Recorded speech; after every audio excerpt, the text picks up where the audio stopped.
Welcome to my second VoD analysis. I'll be going over a game from the Overwatch Open playoffs. I'm going to be looking at a game between RiseNation and Method. Specifically, this was the last group that happened for the North American section. It was the Deciders match. There's too much to cover in the intro, so there will be an index in the description, as well as, of course, you guys can feel free to click around. Alright, so we'll go ahead and be covering this match. It is going to be between Method and the side of RiseNation. RiseNation, a newer team. Now, I didn't know too much about them going into it.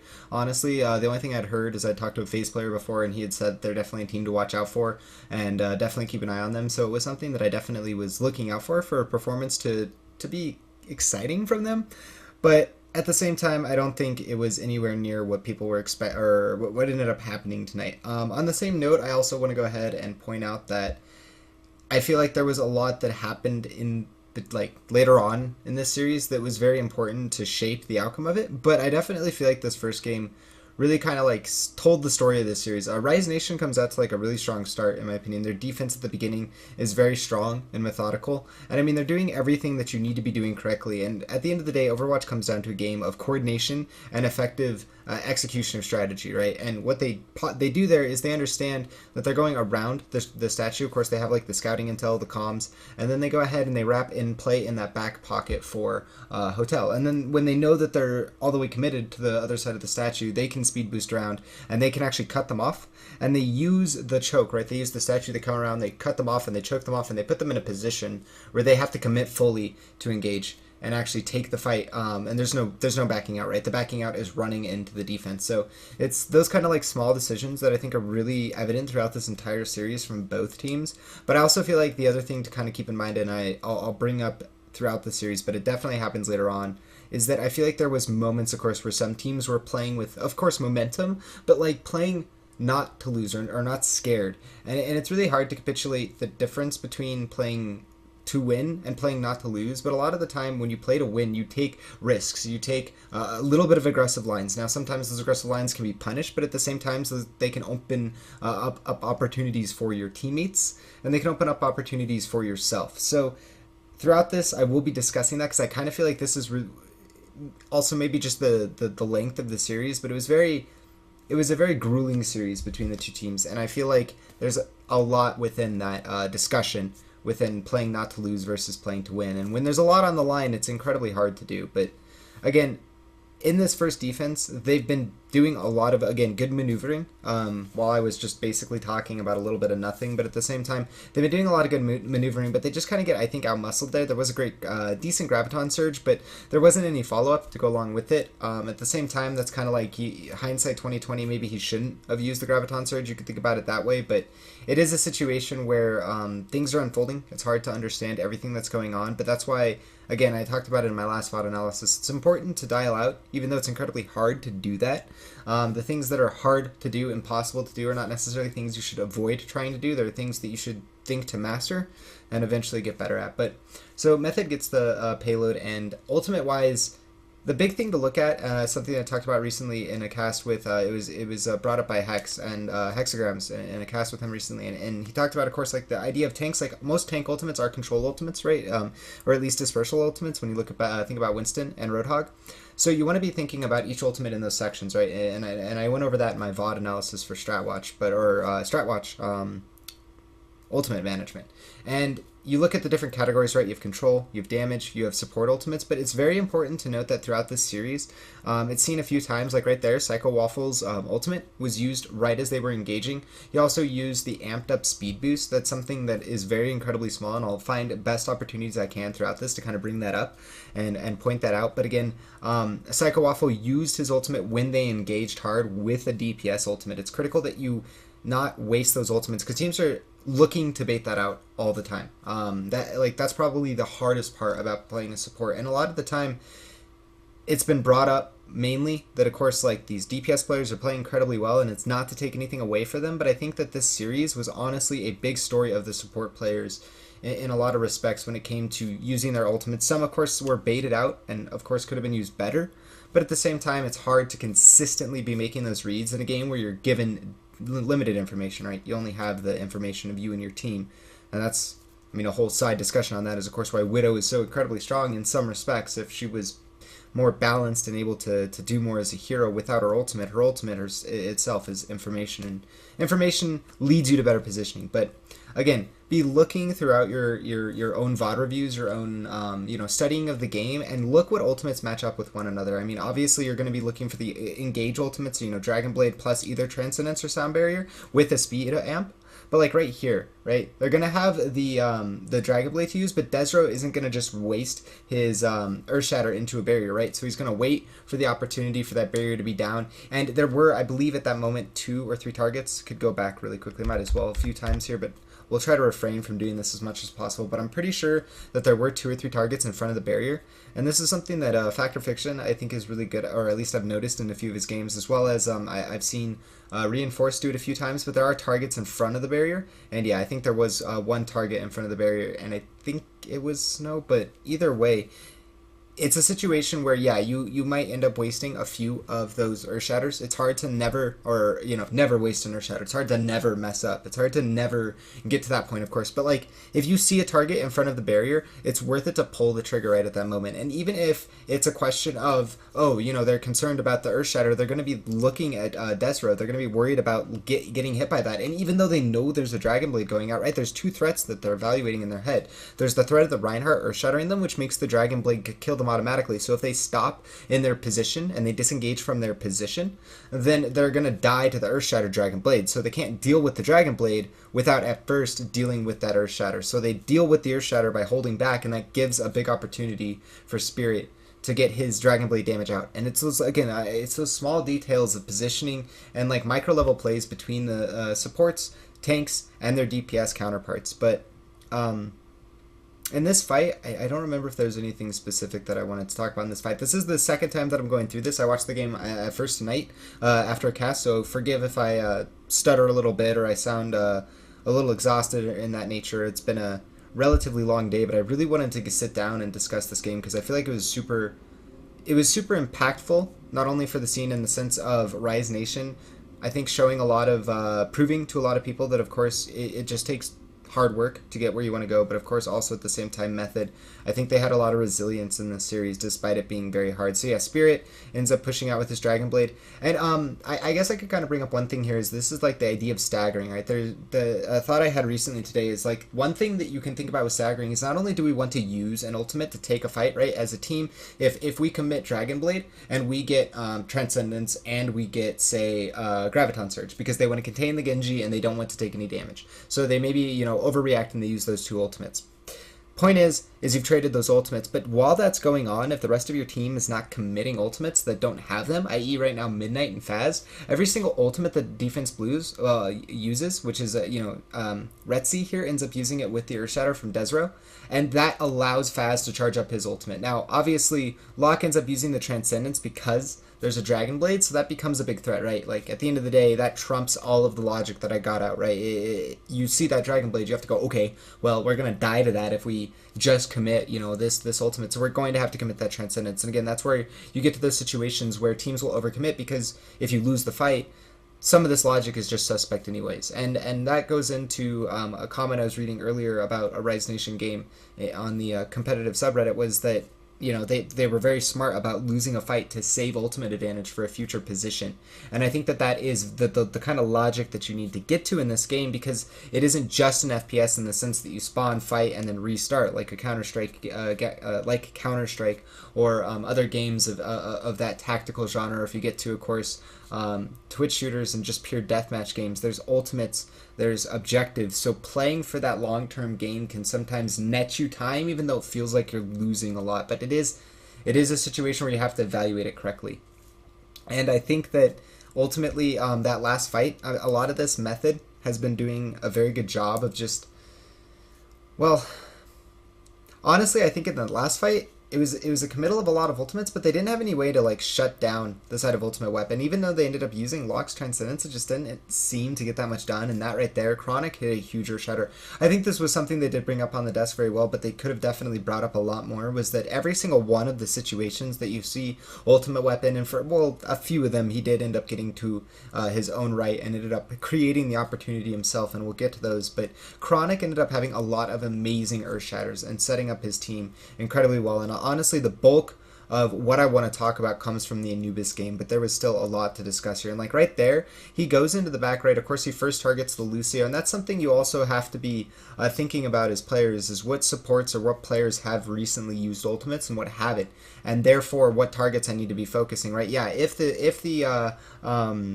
Zenyatta has ultimate there, or if he hasn't used his ultimate recently, there's two logics to it, right? You can either A, kill the Zenyatta, or attempt to kill the Zenyatta first before he pops his Transcendence. He's a uniquely high risk target to go for in that respect, because Transcendence I don't think has any cast animation. I think it's almost an instant pop.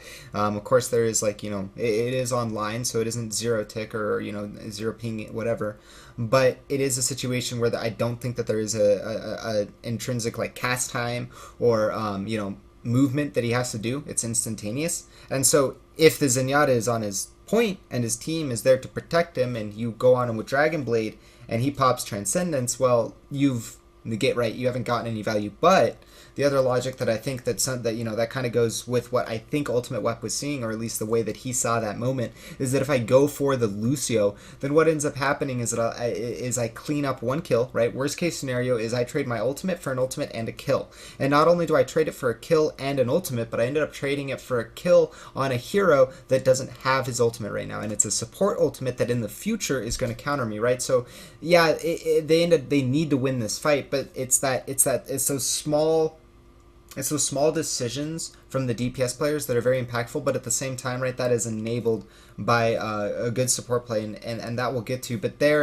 you can also look at it in another sense, the way that Psycho Waffle was Faz was in a pretty good position. He was extremely far back. He was by the U room in the back, and he could have easily, or not the U room, but the small alcove in the back behind the cap point, and he could have very easily just escaped from that, or he could have had a teammate back there to back him up, is what I want to say. I don't know why I keep stuttering over that, but he could have had somebody there to back him up, and that is something to pairs incredibly important. I think there is a noticeable buddy system occurring within these games, right? If your support's in trouble and you say I'm in trouble, right, that's got to mean something to someone. You can't just say, you stop whatever you're doing, come help me, because that might be the wrong person to call. It needs to be a cohesive decision.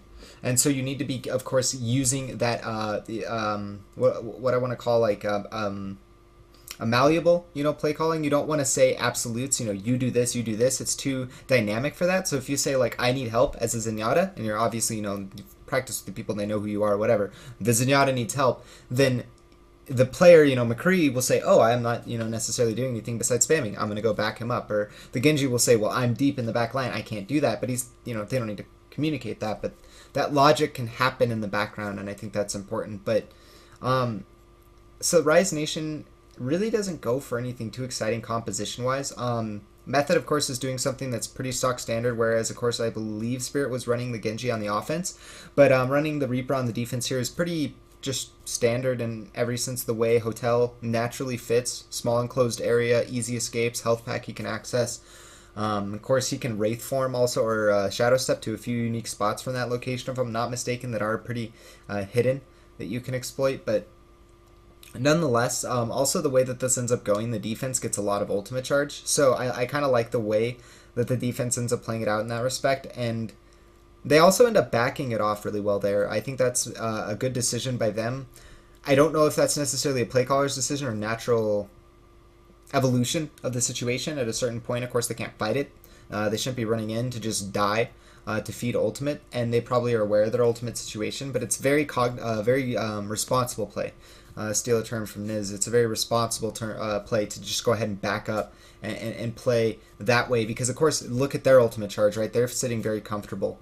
Note that also in this current patch, this will change in PTR, but they use the Deadeye first. That's one of the best ultimates to use first in your rotation, is the defense, because of course it recharges quickly. You can cancel it for half, and then they commit the Earth Shatter. They end up committing everything here.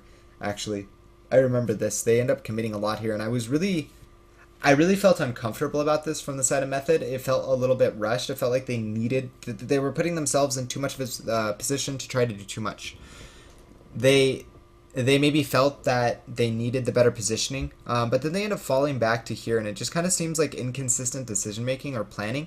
And like later on, and I say this, please take it with a grain of salt. Later on, I think that they have some of the best ultimate management I've seen in the game to date. later on Anubis. So it's not like it's, you know, they're a horrible team. They're the ones who qualified, but at the same time, it's very confusing as to why they would play it out the way they do. And this ends up into a situation where the offense ends up having 6 ultimates, and I can't. If I recall correctly, this fight goes kind of back and forth a little bit, and then Spirit pulls out his Dragon Blade, and then they end up just cleaning the entire fight up in the background. Now, of course, Spirit gets bubbled. He ends up doing a lot of damage, but note also the spaces that he's creating. Note the position that he's playing really far forward. Note that the Zarya is in a position to bubble him. Right, you have your supports on the point, your Lucio and your Zenyatta. That's another like intrinsic reason I think that this composition is so strong right now in the current meta. If you put a Reinhardt on the payload and you sit a Zenyatta on top / around it with a Lucio, Lucio can cart dance. Zenyatta and Lucio kind of play off of each other very well, intrinsically incredibly well, right? Because the Zenyatta is low on movement speed, Lucio keeps him moving, the cart keeps them both healing. If they take damage, you can have the AoE healing. You have the Harmony Orb. That both of them have no damage drop over distance, so they can just shred targets from no matter where the cart is, and they just consistently push it. The Zarya can play that third person to speed up the cart push, and this is just incredibly smart play from them. They use nothing. Of course, they have nothing to use, but at the same time, you can kind of tell that they all just kind of like threw all their bodies together and said okay. And I think that that's also something else to note, right? Like they didn't have anyone that tried to just escape and run away. There's like kind of a cohesive unit decision there to say let's get into this ultimate and all die, because if they all die to that ultimate, the Snow Pulse Bomb with the Graviton Surge, right, Exy and Snow are naturally going to be a lot lower on ultimate charge, and it's going to prevent the other teammates from getting that ultimate charge because, of course, it's just an instant wipe. And they have good charge themselves. They can go ahead and exploit that, and that's what I believe they end up doing. And usually, of course, what you're going to be doing first is the offense, is of course channeling the Deadeye, creating zoning. This is a little bit of a jump the gun between Faz and Locke. It is hard, right, in that situation, and honestly, it ends up putting Retzi in a situation because they end up charging into a Deadeye, like not charging into it literally, but they end up putting themselves in a position where they're literally fighting into it. They end up getting hit by, 3 of them end up dying to it.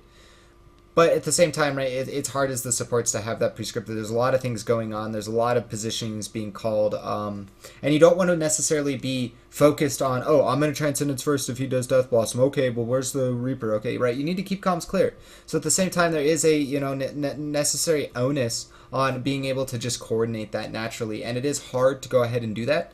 So I do want to go ahead and emphasize that while it is something that they could have done better, it is so hard to do properly. And so we'll go ahead and get into the next game. But again, what I want to kind of highlight from that game is that there was a lot of good small positioning plays being done by the side of RiseNation, especially at the beginning, right? I talked about that subsection of the defense. They had some other really good positional plays. But the other thing I think they ended up doing really well in this game, this is the game that I'm really excited about, but they end up having really good ultimate usage. They always, they use the Deadeye first. It's the small things. They end up putting themselves in a position to charge other ultimates. If they end up losing a fight quickly and they're going to not get ultimates out of it, they're not going to get anything out of it. They don't put, as ZP says, good money with bad. They end up just saying, okay, we're done. We're going to cash out. We're going to move on. And we're going to take the next fight. So here, RiseNation, their defense at the very beginning was actually very, very strong. I think that honestly it's stock though. Like that's the thing, is it's very like a lot of what they do, it's hard to say, oh, it was a super creative strategy, it was a super creative idea. No, it's just honestly what they do is incredibly good macro decision making, incredibly good micro level decision making, and on an individual basis, if you look at them, they all seem to do their role. They all seem to fit their role incredibly well, and that's so important in a game like this. And so I want to start actually right back, and before we get too much into that talk. But yeah, I just want to emphasize that this idea that they play every single one of their roles so well, and they embody it. But so Ultimate Wep right here, I feel like so he ends up taking a shot or two, and something that KYB does all the time, and something that I've seen Shadowburn do as well, is he'll climb up the wall, right, and he'll climb up all the way, and then he'll jump over, and then he'll get some damage, he'll jump back over, but Ultimate Wep ends up jumping down, and I know that they want to engage, but at the time I kind of read this as Ultimate Wep was playing a little bit scared. Like he didn't quite want to commit to things, like he's anxious. And that's kind of the nature of what ends up happening in a game like that, right? In a situation where, with all due respect, RiseNation, I know that based on the interview and, of course, other things that's been said, these teams, of course, scrim each other, they respect each other. But at the same time, I don't think that a lot of people and a lot of analysts in the scene would have necessarily put RiseNation as a team that would have been able to take them out. I have heard they're a very strong team, but there's a little bit of shakiness in the play of Method at this point. And it starts to become more and more apparent in this push. But there is, of course, a moment, serendipity maybe. I didn't honestly, that's kind of why I'm excited to watch this game again, because some of the things I didn't quite understand exactly why it ended up happening the way it did. This is, of course, a pretty good play by Ultimate Wep, using that deflect to wait out the Deadeye, but it's just in a situation where he can't back up to his team. Ideally, you want to be able to easily escape. But they end up going in here, and I do want to say that they end up trading out decently well, using their lives to get out ultimate charge, but they only really eat up the Deadeye, right? And so RiseNation, you can go back to this idea. They're playing incredibly strong macro play. They're using good ultimate management, good overall positioning. They're committing the way they need to. They're not over-committing when they don't need to. But I do think the side of Method ends up playing this right overall, right? The macro side is good from them. They've been charging up their ultimates, but Earth Shatters that were coming out of Chronic were huge later on in the game, and that kind of made a huge difference. Spirit ends up getting a ton of damage from that Death Blossom, and that was something that he ended up doing very well, very well as well, along with Chronic later on in this specific map, is they end up holding their ultimates. And again, this idea that you can bait out ultimates, it's so easy in a game like this, especially a game that's tempo, to feel this need to control it and to feel this need to like absolutely dominate it and just get your ultimate out, right? And get that Death Blossom in as soon as possible. But waiting 2 or 3 seconds and being patient with your play can get you a lot more done. And I definitely agree with a comment that was said and a lot of the sentiment that was being said about Spirit's play in this event overall. But I do think that kind of embodied it, right? He waited for that moment, and they also waited for they also used the Earthshatter during the Transcendence. I think that's something that, you know, you might kind of look at on face and be like, huh, why would you use a setup ultimate, right, during an Earthshatter? But it's also a stun, and right, so they can't take advantage of that healing that's going on. One thing that happens a lot of the time in Dota, and again, if you watch my analysis, if you watch my streams, you watch my content, whatever, I will make a lot of analogies, especially as I'm learning the game to Dota, and there's less pre-thought out analysis on it. But in Dota, you will trade ultimates, right? Like if you can use, say, a Ravage to just go ahead and, which is like an AoE stun, kind of, pretty much like a Earthshatter, to negate a situation where you're not going to win the fight, you're not going to use that setup to win the fight, but you can get out of the fight, you can save yourself from the fight, that's just as good because it negates their play, right? And if you negate their play, you're on even playing field, then you can make a play, you can step up, and you don't have to fight up that disadvantage of being in that down, you know, not good situation at a certain point. That's circular, but again, that's that idea of using Earthshatter specifically. You don't want to use Graviton Surge, though, unless it's at the last second, and there are some situations where you can time it out, and I've seen plenty of great Graviton Surges lately that you can time out at the end of the Transcendence, but,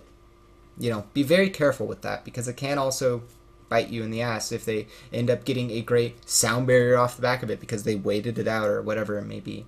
So this situation Method, I think, has done also another good job of like waiting out the ultimates. Oh, this was absolutely brilliant. Okay, this is what I was waiting for. So this was something that I really thought was incredibly brilliant, and it's hard, again, take it with a grain of salt. It's hard to say that this is 100% right, a pre-thought out, a pre-cognition play, but something that was, I'm the words escaping my mind, but point is, it was not something that was necessarily thought out. It might have been, it might not be. My point of a lot of this analysis is that if you find the reasons why, or you find this, you know, what you could try to emulate, if you wanted to do this play by yourself, like, or not by yourself, but as a team, right, you would need to be thinking about it as if they meant to do it, so that you can find that execution and then pull it off. But I think what ends up happening here is really smart. So first of all, there's a little bit of this trade, and there's another play recently where Tracer did a cool flank that way, pulled the team around, they blew him up. But Ultimate Wep comes over to the far left while his team is coming in the other side. He ends up dashing over, blading, and then dashing straight through. Note he gets bubbled, so he doesn't immediately go down. If that bubble didn't go off, he would have died. But then this sets up the Graviton Surge, where Snow comes in from the back, and he gets the Pulse Bomb. And normally you'd be thinking, well, of course, Graviton Surge, Pulse Bomb, Blade, that's a little overreactive. But the thing is that you trade the Blade for the position and the situation, and then the Pulse Bomb nails it home. And that was just such an amazing, maybe serendipitous, but at the same time, just incredibly well executed situation, pulled off by both Ultimate Web and Snow, and of course Exian. I believe it's Psycho Waffle that's doing the shot calling, so at the same time, definitely gotta credit him. But it was just something that I think that can be thought about. And again, this is just kind of like stepping back and playing Overwatch like chess for a second and saying, what can I trade for? What is actually a good situation in theory, right? And then going into a game or using game footage to see if that logic applies. And I think that like is something that Ultimate Web really shows there, that you can trade a damage ult for a situation, and you can trade theoretically the most valuable damage ultimate in the game, because Genji Blade has the highest wipe potential if there's no support ultimate on the table. Yeah, every other ultimate does have good wipe potential, but it's so hard to clear distance from a Genji if he gets that kill, because he just keeps resetting, and I could go on, but my point is compare it with every other ultimate, there is a point in which other ultimates fall short because of being able to spread. So Xe ends up picking the Junkrat here, and it ends up working out alright for them overall, but I don't know how it ends up happening, so if anyone wants to leave a comment about it, or of course, I'll look around on the subreddit stuff and try to find an answer, because I'm, deeply curious I think part of being a good analyst in the game, and in any game, is also understanding the engine, right? And I don't want to be a game coder, but if I could understand that the way that the engine sees the game, the way that the coders wanted the game to be seen, then that helps understand the way damage is dealt. Little mechanics become more obvious. It's super important in MOBAs, but I think in first-person shooters there's a little bit less. And of course, this is a hero-based game, so there are more. But again, it ends up in a situation where I noticed it was the concussive mine in a replay. So maybe it is some kind of deflect, concussive mine, damage, I don't know. But weird situation where Xe ends up killing his teammate, literally, and not just deflect damage, but literally ends up killing his teammate himself, and they lose another hero, but they still end up holding in this situation. And I think that this is kind of the beginning of where they felt uncomfortable. And they go for something that, if I recall spectating them before and watching some of their games, Xe has played a lot of Junkrat on officials, or at least a fair bit of it, and he is very comfortable with it and very effective with it. And so it is kind of like that comfort bit in that respect. And if you look at the overall synergy, they're running quote-unquote triple DPS, but one is an area denial that can disengage really hard by shooting himself back. And there you see it in the kill feed. Xe ends up killing Rolf and himself, and they end up losing Chronic. But they end up losing this point really quickly, actually, if I recall now. And then they end up averting the double cap very effectively. So yeah, that's what ends up happening in this situation. So it doesn't end up working out well for them. Xe switches back over to the Winston. Yeah, that's where Rolf says, oh man, rip. But the good thing that comes out of this is that Ultimate Weapon ends up getting 93% ultimate. And I do want to kind of point that out. That is something that you do need to be thinking about as a certain player, right? As Genji, specifically, you need to stay alive. You need to get your ultimate. Tracer, you need to be getting in that back line. You need to be creating opportunity for your team. You need to be threatening the life of critical heroes, right? Supports need to be thinking about staying alive. They need to be thinking about maybe calling out stuff. That's more so their job sometimes. Of course, depends team to team, but thinking about who's going to kill me, when I need to ultimate, what's the key signs for it. And then Xe, right, he's going to play that kind of like floating role, if you want to look at the between the logic of the support and the damage dealer, because yeah, he wants to worry about who's going on to his team, and that is something that Winston can kind of do, is definitely assist his team, especially if it's a Genji, is what you'll be seeing him help out with. But at the same time, what his primary goal is going to be disrupting the engagement along with Chronic, right? If they can disrupt their engage, then they can save their supports, and then their damage dealers can do more. But so Spirit gets back here, and they're aware of the situation they're in. Rolf went down super early. Psycho Waffle also went down super early. So if they get in the back and they kill these supports, they're not going to have any ultimates. But of course, I feel like Ultimate Wep, very good timing there. He ends up looking up, getting a great dash on Spirit, when he was pretty low HP. On top of that, Xe ends up having very good focus. The Winston doesn't, take any damage at all. They don't really focus him down at all, and that's why they switch over to the Reaper. Note that Genji compositions with Tracer have a very hard time shredding Winston, even with a Discord Orb. It's damn near impossible as a Tracer to reliably kill, and especially, one thing I will say also really quickly, Winston, the hero is perceptively tanky because the top Winstons, it's hard to note, but they do so many little things.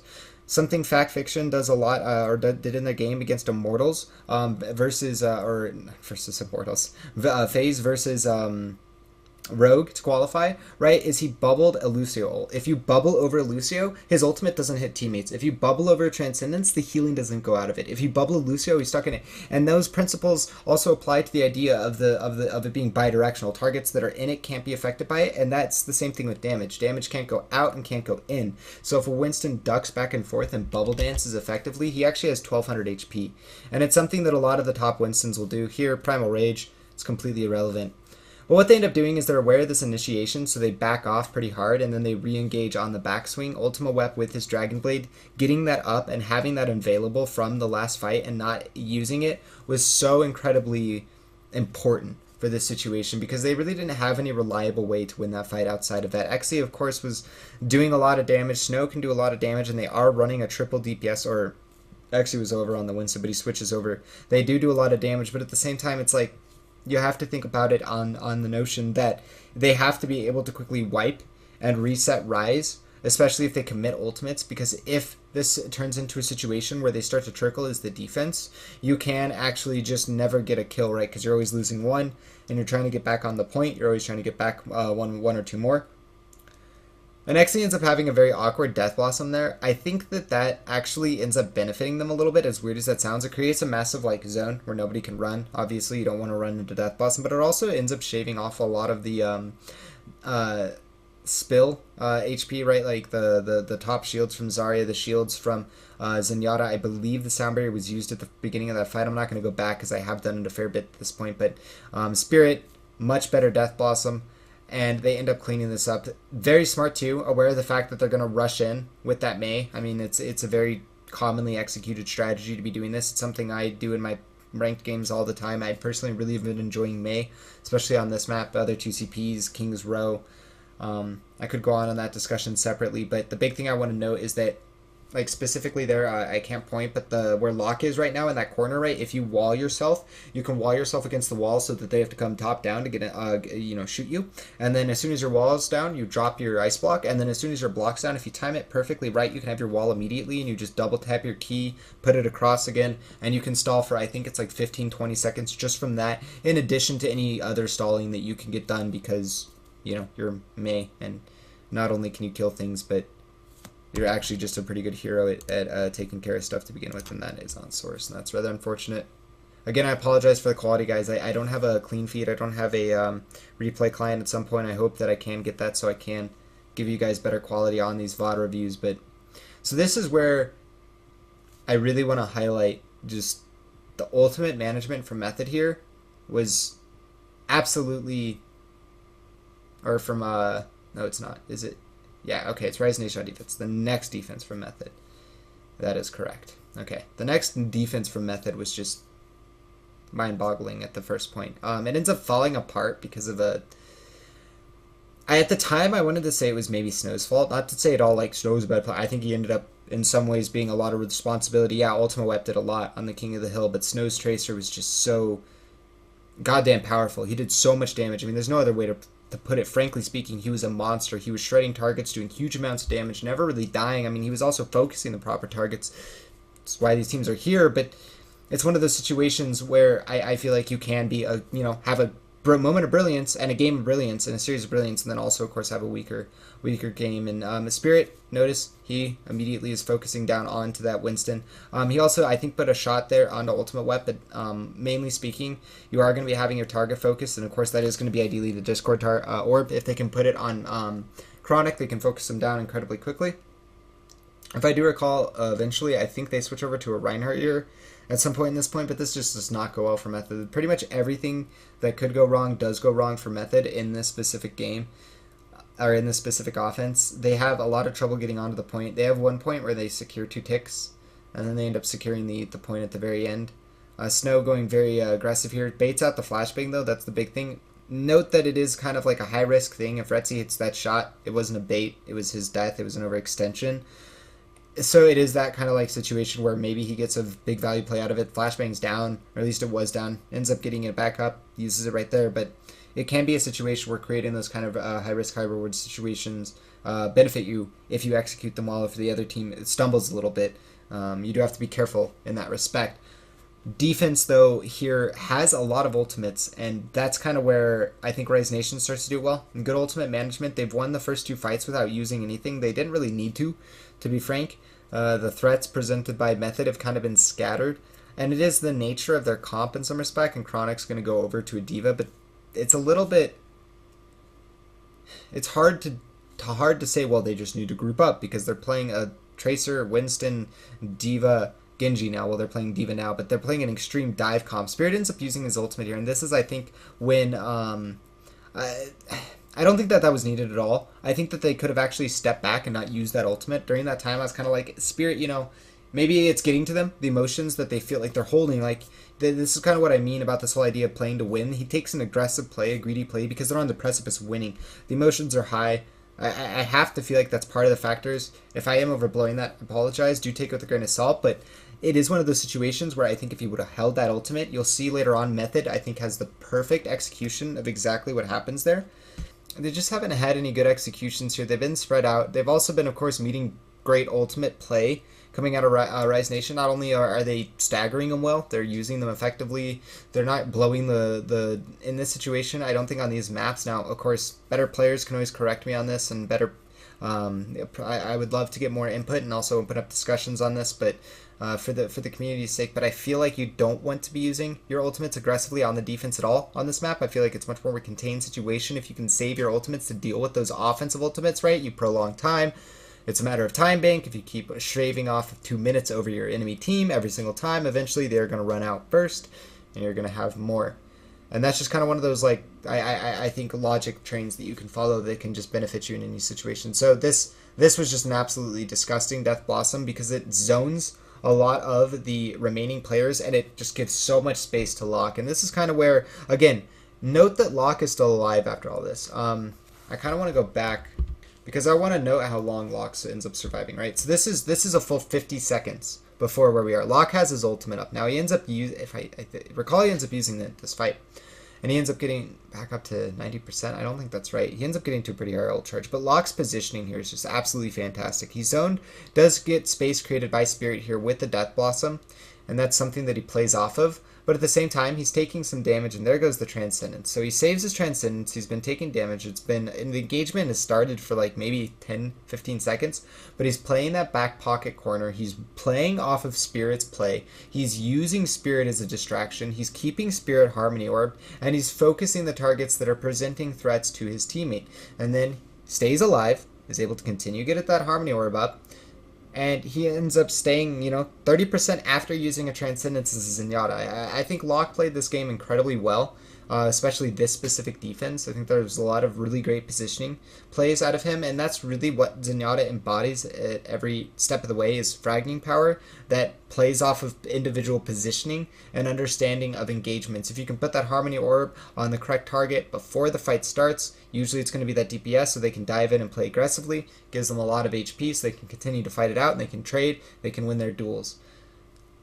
So this situation, it would have gone really well if they would have gotten one more kill, and then Ultima Wep just goes off right here.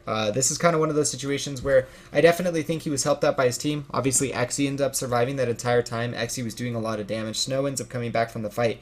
But Ultima Wep right there ends up doing a lot of damage himself, and that was kind of one of those moments where they were just like, we need to win this right now. Also, I do think right here, so if they just like, I gotta kind of go back, sorry.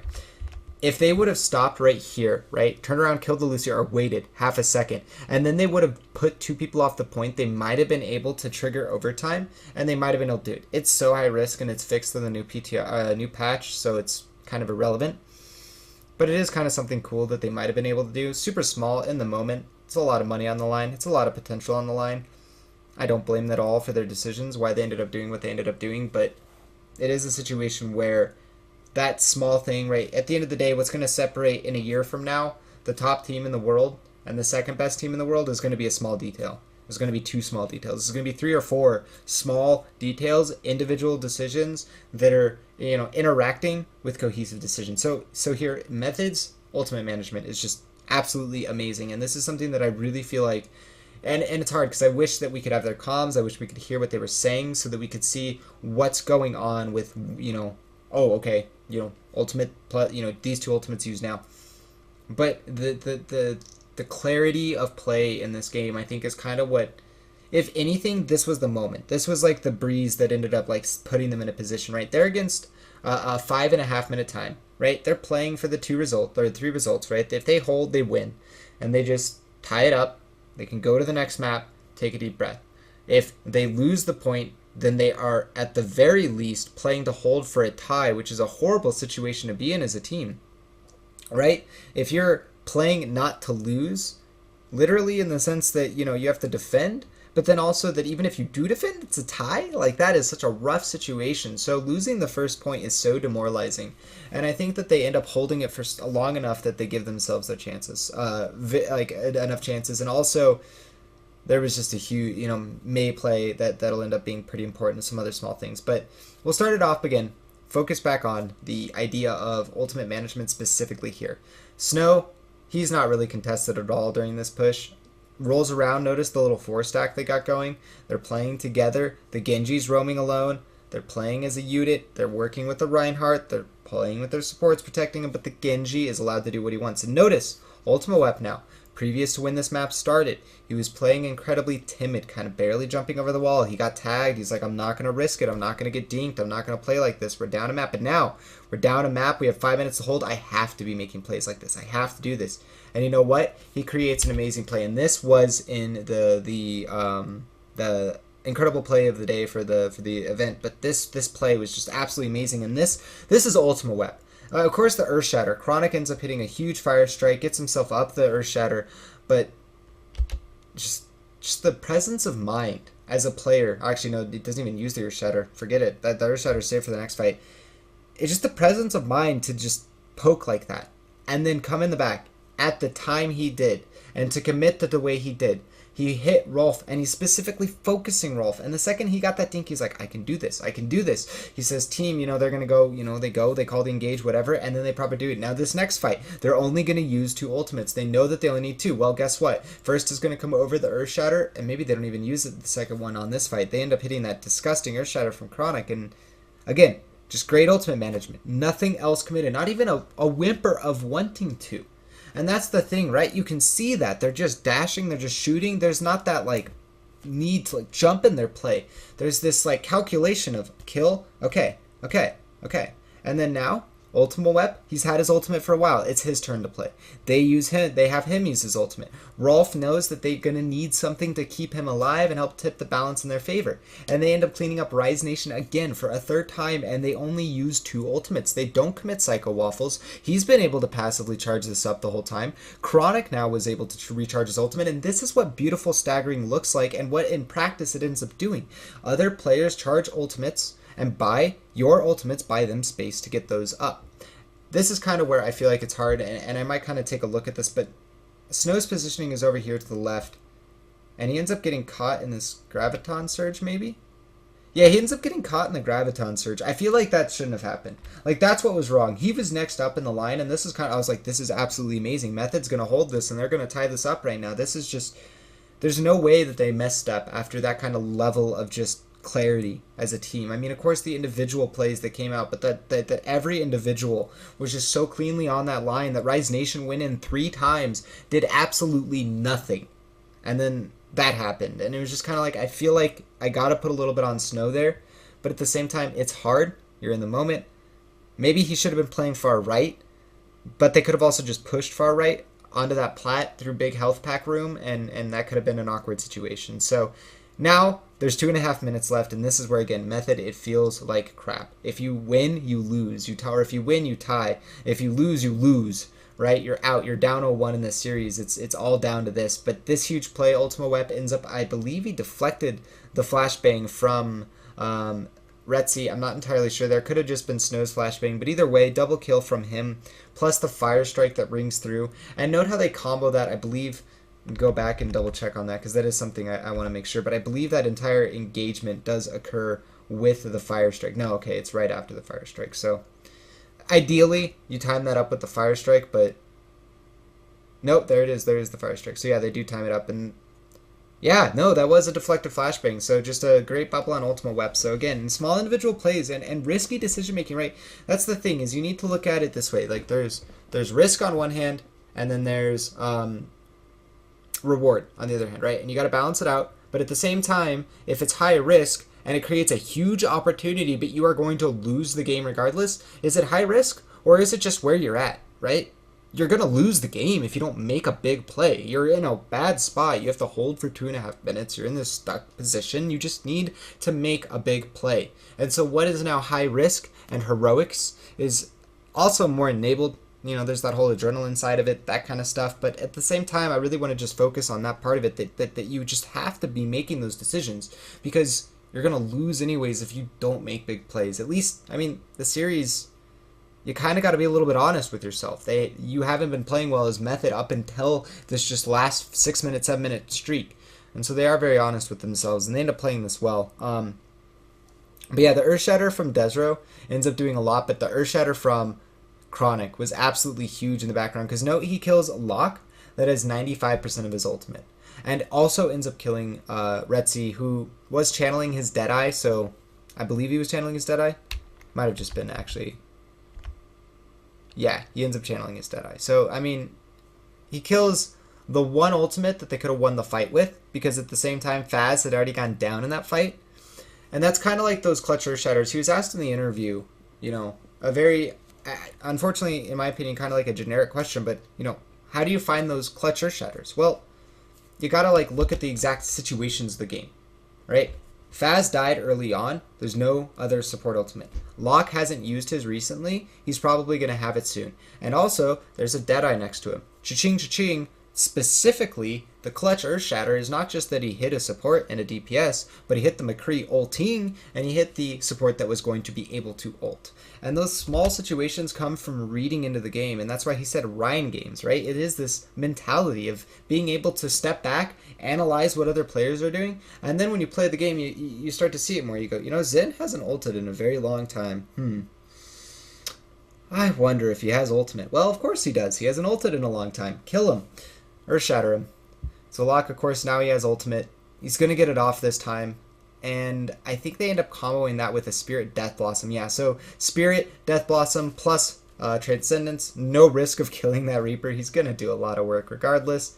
And they end up, I believe, cleaning up most of this fight. And this was so close. Now, I think if I recall correctly, Pretzi ends up now this too, like, okay, so it's so hard. You can see his aim a little bit. And I feel for a player in this situation, right? Because right here, you can go back into this, and you got to be careful as Pretzi. And I speak specifically to aspiring players and competitors. And note that, like, yeah, I never achieved a professional, like, Dota stature, but I spent a lot of time playing the game and talking to players and really trying to get into it. And I did spend a lot of time competitive, and there's a lot of similar emotions that you just feel from playing in online tournaments that make or break your quote-unquote career, right? That feeling. Pretzi is feeling this right now, and his aim is a little bit off. And you can go back and you can read into that, but I really want to discourage. Don't ever read into these kind of situations. Yeah, he was a little jittery. He was missing the shots. The evasiveness from Snow was very good, but if they would have killed Snow right here, they would have won the game. It sets up Psycho Waffle to get into this May position, and they don't have the mentality. They're stressing out, right? They can win, but they don't go back through the U room. But now he does, and then he ends up getting cleaned up by a Death Blossom that comes out of Ultima Web that he didn't really get to use before, and they end up tying the map, and so they'll end up going to the Tiebreaker map, which ends up being Lijiang Tower. So I have to emphasize that you don't want to overread into that as an individual, but at the same time, that is something you can improve on, is just by playing more, and that's the only way to, right? It's not like you can say, oh, it's easy peasy. You'll just go ahead and improve by aiming better. How do you aim better when there's a ticket to a $300,000 LAN on the line? In that situation, you're that close. All you need to do is hit your shots to kill that one tracer. And yeah, it's easily said, incredibly difficult to do. And so I do want to emphasize that while that is a huge deciding factor in all of it, I can't help but also remind that you do have to be careful how much you read into that kind of stuff, because it can hurt you and make you perform less because you lose confidence in yourself. That isn't a confidence factor. That's a you just need to practice more. You need to get better. You need to play more. You need to work hard and get into more situations where you're playing for those big tickets and you don't have those jitters. course, I mean, it was the first time RiseNation had been playing for this. I've never seen any of these players. I do consider myself at least somewhat learned in esports because I've been playing and studying games for almost 10 years now, 15 years now, crazy amount of time when I think about it. And I've never seen any of these guys' names before. Desro does look kind of familiar. There are some, of course, games I've been involved in, Quake, other stuff like that I definitely regret not knowing nearly as much about. But comparatively, of course, when you look to the side of Method, who was one shot before this, has been playing even in the the closed beta experience, to my understanding, quite a bit of it. It's a situation where you really do need to understand that jitter just comes from that situation. So RiseNation, kind of reset from that, go back to where we are. This game is just absolutely blowing up in the emotions of the players and absolutely blowing up also in the analysis, right? So far, we've talked about ultimate management, we've talked about positional play, we've talked about manipulating ultimates to bait other ultimates, what other ultimates are tradable, right? How you can use your positioning as a support and a team to actually, subsection off other portions of the map. There's a lot of stuff that went on in this game, but it really did just come down to, I think, honestly, endurance in some respect, right? Also note that these players had been playing since the beginning of the group stage today or the beginning of the groups for this, for Group D, the Overwatch Open, so they have to be exhausted. This was just played like a few hours ago from when I'm doing the VoD analysis from this. And the first point ends up going pretty damn well for Method overall. If I recall correctly, RiseNation ends up getting themselves into a position where they get about 60%. They take a pretty good fight. They combo that off with decent old combinations. Note though that while this entire fight is going on, I'm not sure if Retzi DC'd. I think he just accepted his death there. Knew that they were going to end up losing it. Note that Ultimate Wep never used his ultimate throughout that entire fight. He could have for multiple reasons. There's probably a few logics in there that you could probably find a line to justify, but I don't think it would have been worth it. And I think that he makes an incredibly thoughtful decision. And again, this idea of playing not respectable, that's not the term I'm looking for, and conservative, but playing good Overwatch by thinking ahead and not giving all of your resources up front to get all the gains now so that you lose later. So, honest play. Snow, XE, they end up getting their combo up. So note that also, I think that's another maybe small thing that I can read into. Ultima Wep, of course, these kind of things just happen too. Oh, this Graviton Surge is absolutely amazing, but the sound barrier kind of good too. Ends up negating a lot of that damage to the Pulse Bomb, but at the same time, Pulse Bomb shreds through that, and then the rest of the targets just do their stuff and blow it up. But note that the Ultima Wep Dragon Blade is desynced with the Graviton Surge and the Pulse Bomb, so when they use the Blade to go ahead and get some of the kills from the fight, not this last fight, but the fight before, that sets up a situation where they are charging up that Graviton Surge and Pulse Bomb combo for the second fight, right? Fight 1, Blade. Fight 2, Graviton Surge, Pulse Bomb. Fight 3, we're going to be using Primal Rage to zone, and we're going to fight under Transcendence. And Psycho Waffle is probably on Flex, and he's going to be using his ultimate for oh crap situations, Dragon Blades, whatever. And that might have been what Rolf used it, but at the same time, that is kind of how I start to see things breaking down, is these teams are really taking that time to think about it in that respect and make it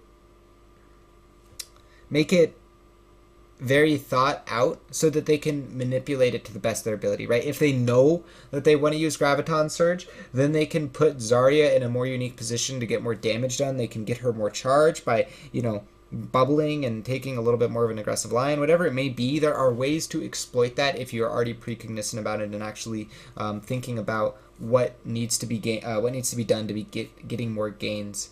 I also think it's very interesting that both of these teams end up going the Tracer Genji. This is where I kind of feel like Snow this entire time has been doing an absolutely amazing amount of damage. He's obviously, of course, Ultimate Wep has been showing up a lot on the on these kill feed, but there's just been so much done from the side of Snow when it comes to the backline, that the targets that he ends up putting into just duress of their life and ends up putting them in questionable positions. And it can never be emphasized enough how much being in duress matters. It's a situation where you should never be played, or you should never play scared. Helps clean up the Zarya there, which I think was pretty important, especially in this situation, because Zarya is one of those heroes that you can't let continue to live, because she'll just keep bubbling and getting more charge, and then it snowballs, and you're like, But you also don't really want to focus as Zarya, so it's a double bind that you kind of want to think about. Zarya is a hero that you need to exploit when she's out of position, because if you don't, then she's just going to get her charge up. But yeah, I'll get back to that thought, what I wanted to talk about with Snow, because I feel like there is a little bit more stuff that's important to talk about, but there is an important point that I do want to bring up with Snow and Ultima Web and the idea of duress. But so far, the note again, the ultimates that they're being used, that they've used the pulse bomb. They've used very early on, I believe they used the Graviton Surge. Yeah, they used the Graviton Surge, and then they used the just now the Primal Rage. They just now used the Dragon Blade. They're very and that was such a weird thing, but I think he went up through there, up through the right door, and then back up the stairs. Also, this is something I noticed. I'm not gonna switch from Tracer to Tracer in my own cast, because that was really disorientating for me. I was like, whoa. How did he teleport halfway across the map? And then I realized it's a different team like half a second later, and kind of all clicked. But it's a situation where they are staggering their ultimates out. They're playing it out right, but really good execution comes out. And I should actually go back and kind of discuss that. Kind of got distracted by that whole thing, because it kind of, as a caster and observer, there are sometimes where you watch things and you're like, I just kind of feel like I should be doing that better too. But yeah, when you put, go ahead and just talk about this now before I forget. When you put players under duress, they think less effectively, right? Now, in a video game, it's something that personally bugs me in my pug games, and it's something that I always try to tell people in Dota and other stuff. You don't want to play YOLO. You don't want to play stupid. You don't want to run out by yourself and die. But at the same time, you never want to play scared. Never play to not die. Yeah, you want to survive. You want to do as much damage as possible. But if you're in a one-on-one situation with somebody and you're down to 50 HP and they're down to kind of like low HP, you don't just turn tail and run. You look at them dead in the eyes and you say, I'm going to win this duel. I'm going to fight with tenacity. I'm going to play with that fervor that I don't want to lose. I want to win. How bad do you want to win? Can you outduel me here?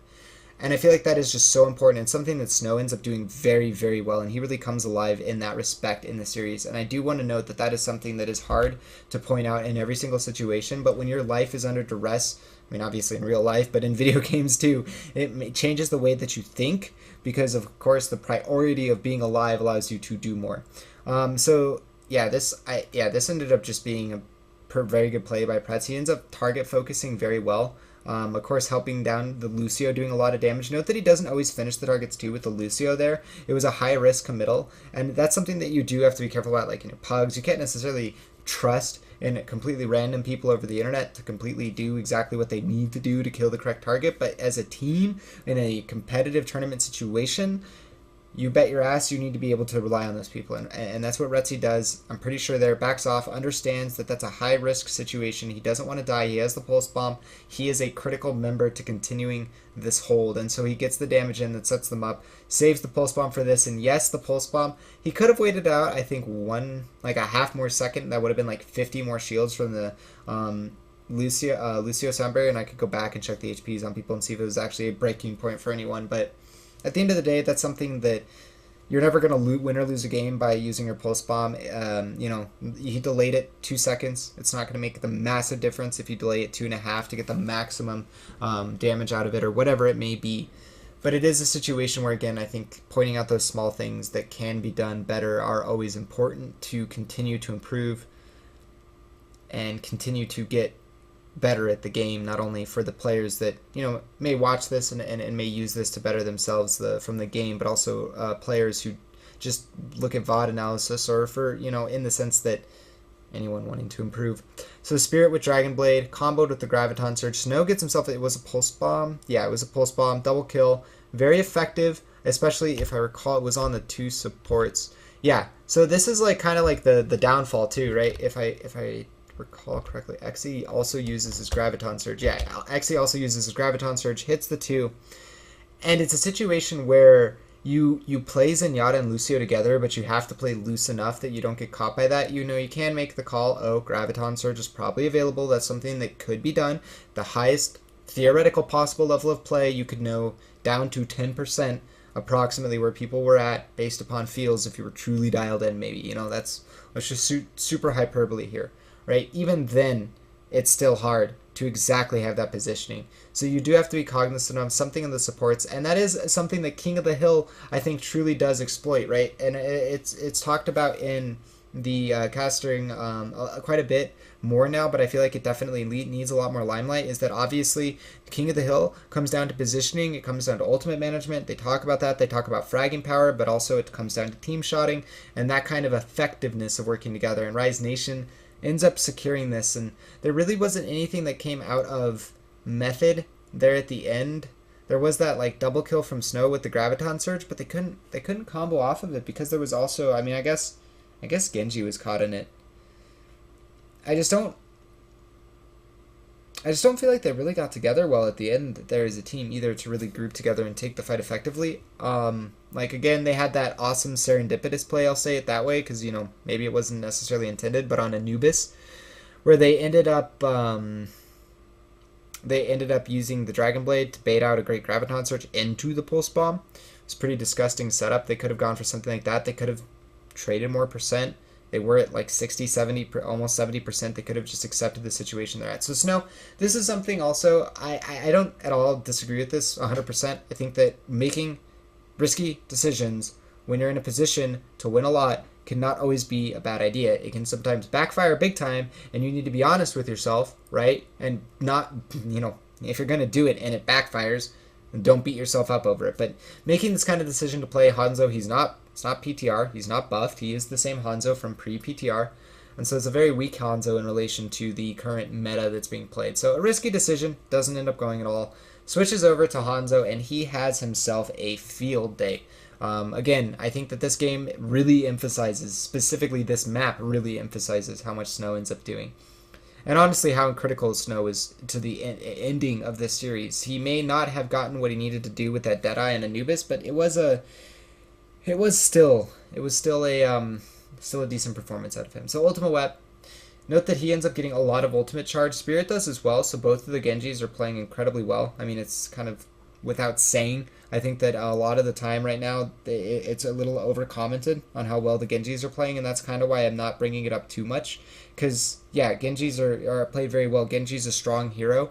I think that at this level, it's pretty inevitable that you should be having your Genji play that way, and if he doesn't, well, then you're not going to be at a top-level team, right? It's kind of that like circular logic. At a certain point, the skill threshold is reached a point where if you don't have a god tier Genji, you don't have your Shadowburn, you don't have your KYB, you're going to be in an awkward position. And also Tavik. I really got to mention Tavik there. Sure 4 has a really strong Genji. There are a lot of good Genjis out there, but it's just, you got to have a really strong Genji. Xe ends up getting a lot of damage done with his own Graviton Surge. Something that's really cool about Zarya too. She's uniquely her own follow-up when you can play it correctly. But this is where RiseNation, they end up getting the point back after, back and forth trade. They end up getting the point back. And this is where it's slowly, I feel like maybe you can start to say and paint the story that the game starts to slowly like slip out of their hands. They feel like it's like sand slipping through their hands as they're like, no, our chances, we were so close, right? We're tied 1-1. They have control of the point. They're trying everything. Ultimate Weapons of getting baited there by Retzi. That was so well done. He even knows. He's like, oh god, why did I chase that Tracer? That was not a good decision. But yeah, they end up doing a lot. Ultimate Wep still ends up doing a lot here, specifically comboed up with Chronic. I mean, it can't be emphasized enough how much damage those two do together, especially on the squishies, but the sand through the hand metaphor, I really want to like stick to that. It's just like, what do you do, right? Once you get that sinking feeling as a player, it's so hard to shake that off, and you have to, right? That's the ideal, is you have to, but it is so hard.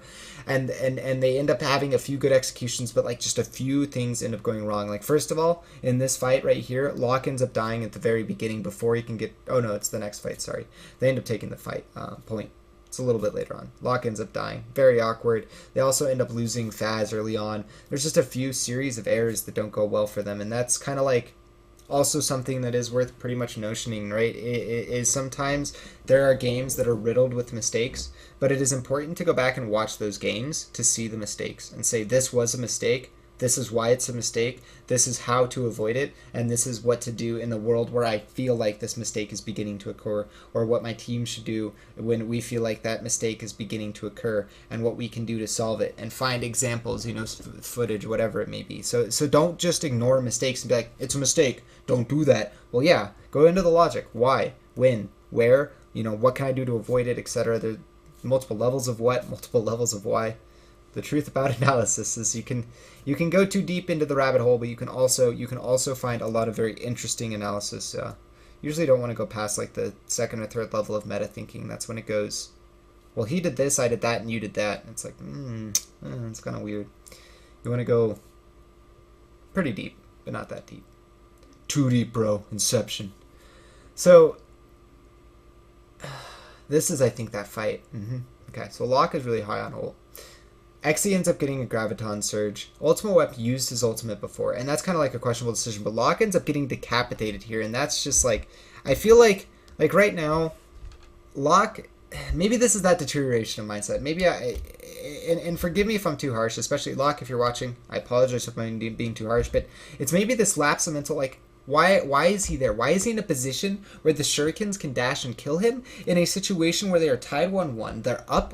They can win this game right here. Look at the ultimate charge. And that's something that they're not strictly aware of, but they have to have an inkling of a notion of. They have to know they're an advantage. So why would you be in a position where this can happen? And Spirit, they go right by him, dashes through into, just cleans him up. And then how do you win this fight? You don't, because Faz doesn't have his ultimate. He used it the last fight, and it's so awkward and so hard.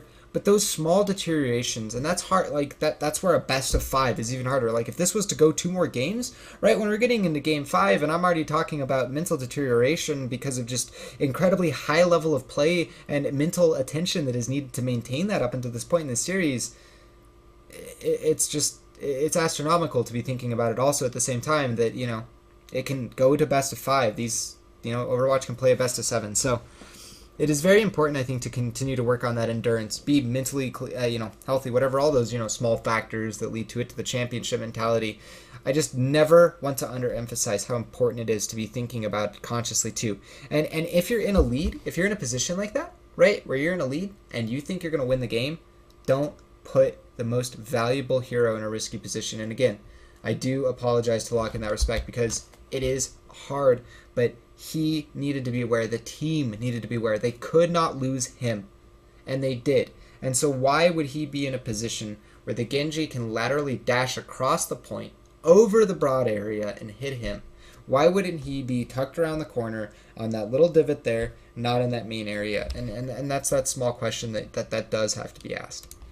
So now we'll get into the last game, and this one, honestly, I think is just kind of like where it hit RiseNation, right? It kind of, and it's hard to say, it just hit them, they just absolutely lost, but it was rough. It was rough. It's a rough situation, right? It's sand slipping through your hands. Like, put yourself in their shoes. Take that moment, and I encourage also, please, when you do VoD analysis, do your best to put yourself in the player positions for a little bit. There's 2 glasses you should be drinking from when you're doing analysis. The observer and the player. The player has half the knowledge. He can only see what the player sees, and he can only see what his teammate is telling him.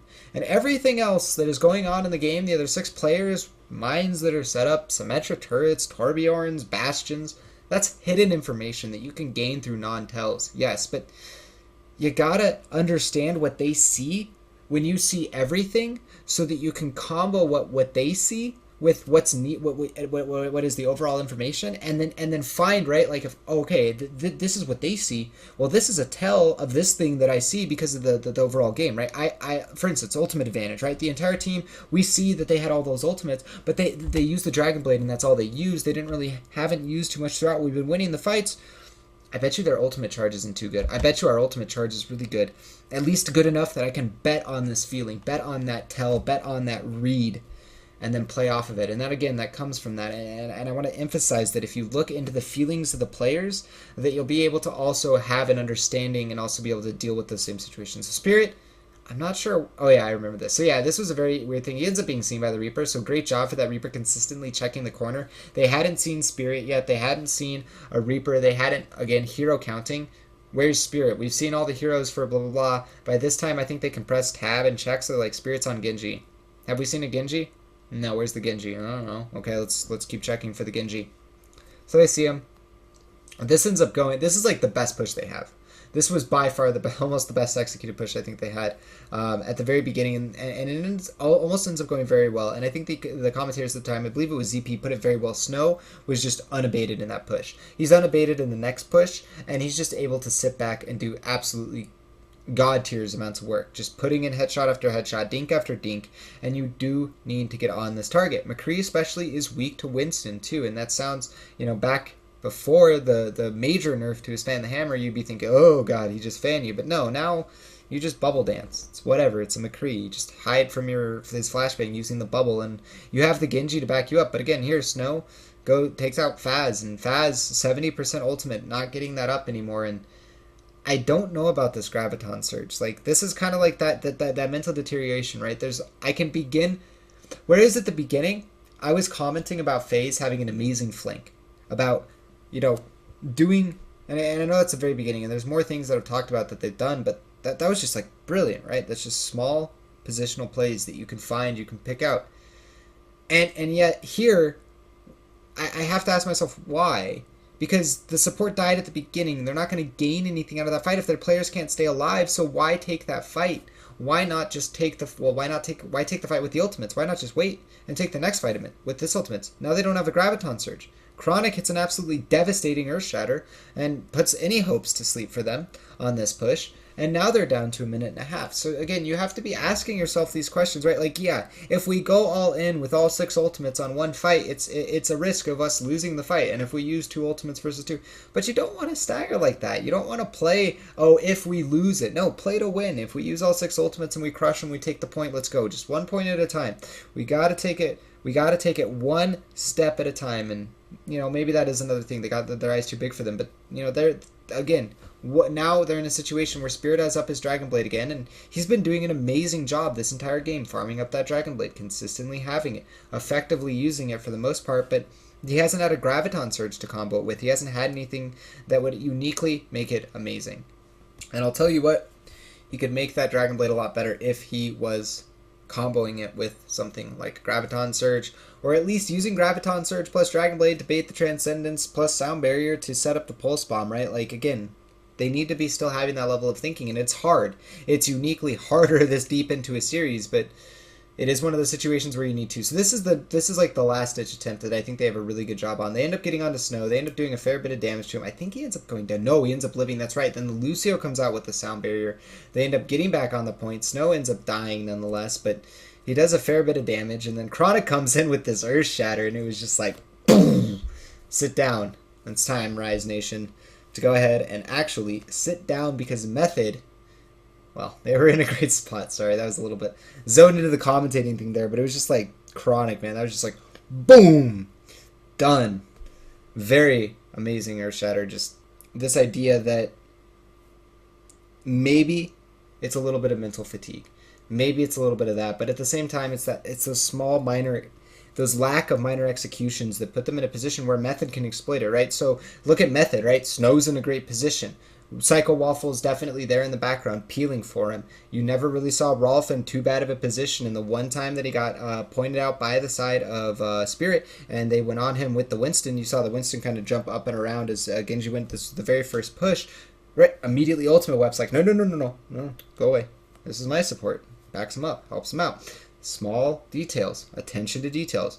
Method has had more experience under big event situations. Lots of Gosu Gamer Weekly practice. Not sure about RiseNation. So factor in that when it comes to these analyses, and factor in how important that kind of experience can just be in these situations. It can never be understated. And I probably have already said it a little bit too much in this VoD analysis, so I do apologize. It is running almost to 1 hour and 15 minutes, and even after I cut a little bit out from random ramblings that absolutely mean nothing, because I'm tired to, little fillers, it will be probably still about 1 hour and 10-minute analysis. So there's a lot of content here for you guys, and I definitely encourage that if the VoD analyses, they're long, there's a lot in them, guys. Don't always have to watch them all the way through. I encourage you to, watch part of it, think about the part of it, do whatever works for you to learn more, because at the end of the day, that's why I'm doing this. I'm sitting down, I'm just trying to spill my brain onto a video for you guys on this game, because this game was just so amazing to watch, and it got to this point, right? All Method has to do is take it. And this is so smart. Look at this from Ultimate Web, right? This is like Now he ends up messing up his initiation, but this is like he's like waiting for his prey. Now that could have been so much cleaner, but he's like waiting for his prey. He's jumping up, giving his team intel. Reinhardt set up here, another target here, another target there. Right, this is their setup. They're one fountain, one market, one front payload. They're calling the setup so they can get it right. They end up botching the initiation, but you can tell Method is having that like killer instinct. You can tell that need to win, whereas RiseNation is having that need to not lose, and that. If that's not obvious for that, or if that's not necessarily, you don't necessarily see that, then, let me know why, because I definitely see that in that, and I feel like it is a situation where, so yeah, it was just really well executed by RiseNation, but also just a little bit of a botch, I think, from the side of Method, and it's hard because they ended up playing it outright, like I said, information finding, great execution there. It's rough, but small details, finding information, working together, target priorities, step by step, call it out. If you need to say that in your comms in these situations, then do it, because at the end of the day, if that's what's going to win you the game, because that's what you're botching, that's what you're messing up, then do that. But this initiation, I think this actually ends up being a mistake a little bit on the side of RetZ. I feel like he could have been more right side, no, never mind. He ends up backing off this way, yep. And he takes a few shots, he gets healed up, but then the side of Ultima Web just pretty much goes to town with this Earthshatter from Chronic, and Xe beams him down, and they just end up dominating here. The Earthshatter misses the Deadeye, but RetZ just doesn't pull the trigger in time, and they end up calling the GG. So I hope that ended up being insightful, guys. Again, a lot of it, some of it towards the end, especially that last map, it's hard because, again, I feel like there was so much mental fatigue just from the day and the series. I mean, I casted today for 6 hours, so I'm a little mental fatigued, and this is a decently long VoD review, but at the same time, it was a situation where, frankly speaking, this was a long series. This was rough. This was a emotional investment from the side of RiseNation to be an inch. Literally an inch. A correct shot from the side of RetZ to be able to win this series, and they don't. And that can be heart-wrenching. That can be devastating for your morale, and that can ruin a lot of things. But again, I want to emphasize, while that is the case, that's why it's brought up, because you need to avoid it. As players, get out of that mode, say, this is what we did right, this is what we did wrong, this is what we work on. We were that 1 inch away, screw it, we'll get it next time. We're 1 inch away. We can take out a top 16 team in the world. This is no problem at all. So that framing mentality, championship mentality, makes a big difference. But again, guys, to kind of recap, there will be a index in the description for the maps. There was a lot that was discussed about in this, and I just kind of want to recap it, like positioning, ultimates, a lot of it talking about when to use certain ultimates, ultimate trading, the ideas of engagements with ultimates, disengagements with ultimates. I talked, of course, a lot, I feel like, about positioning. I talked a lot about how to play for the long game, because I feel like a lot of this was playing for the long game. Both of the teams did it really well. And again, I think there was a lot of individual positioning plays and a lot of individual plays that made a big difference. And I do apologize if some of this was a little bit rambly. It was a long day for me as far as casting, but I really wanted to sit down and I wanted to get this analysis out for you guys so I can go ahead and have it for you guys at the beginning of the week. But if you guys enjoy this content, if you guys do enjoy anything that you saw here, do definitely subscribe to the channel, as you can do so down below. You can also do so by clicking RaptorZ Overwatch. As well, there will be... you guys can find my Twitter in the description. You can go ahead and scroll down there if you guys want to follow me on Twitter. That's super helpful. Get updates on my casting when I post stuff, as well as follow me on twitch.tv/DotaRaptors. I do my casting there. All of my stuff goes on there. And if you guys also are willing to go beyond that and you want to support me beyond following me, you guys can consider donating either through Patreon or, of course, through the fan funding service that YouTube uses. Either way, it's incredibly helpful. But at the same time, guys, I hope you enjoy the content. I hope you find it useful. If you have any thoughts, suggestions, feedback, please do let me know. And if you guys want to see anything specific, please do let me know so that I can kind of keep the idea in my head and I can continue to produce content. Thank you so much for watching, and I hope you guys enjoyed this VoD analysis of the Overwatch Open playoffs between RiseNation and Method.